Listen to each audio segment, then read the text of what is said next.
Manake roho ni kama kanuni, anapoatamia saa ile kile unachotaka kitokee, ukitamka kwa kinywa, kwa kuwa kuna roho wa uwezeshaji, vile vitu vinatokea. Nasema na mtu mmoja ambaye amekata tamaa. Nasema na mtu mmoja ambaye ameona kama vitu haviwezekani. Nasema na mtu mmoja ambaye ndani yake amekata tamaa kabisa, haoni kama Mungu akimsaidia. Yuko roho wa Bwana ambao Bwana amemruhusu, ambaye ametupa, ambao tunao kwenye maisha yetu, roho ambaye tunaye kwenye ulimwengu huu. Kitu ambacho ni kigumu kwenye maisha yetu, roho huyu tumemkataa, hatumtumii. Ndio maana tumekwama, ndio maana vitu havitokei.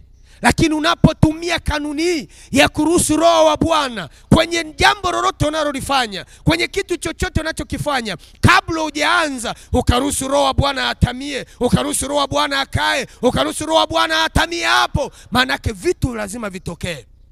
Bwana Yesu asifiwe. Lazima vitu vitokee. Ukiona vitu havitokei, kuna kitu cha kikanuni hakijakaa sawa sawa. Nisikilize mtakatifu wa Bwana, maisha yetu ni kanuni.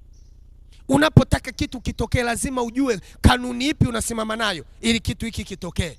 Mungu ametupa hii neema.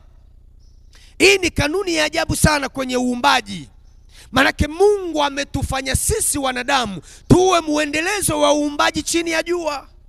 Ya kwamba kwenye familia unaweza ukaumba watoto wako watokee kwa namna gani.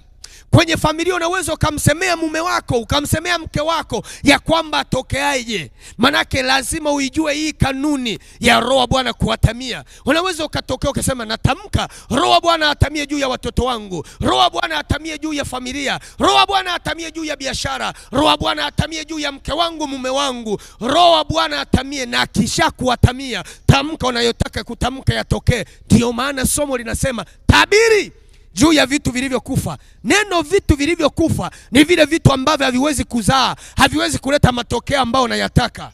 Bwana Yesu asifiwe. Bwana Yesu asifiwe. Mtu wa Bwana, nisikilize. Ninatamani uzijue hizi kanuni, ya kwamba mchana wako huu wa kuomba huwe ni mchana unaodhihirisha vitu katika ulimwengu wa roho.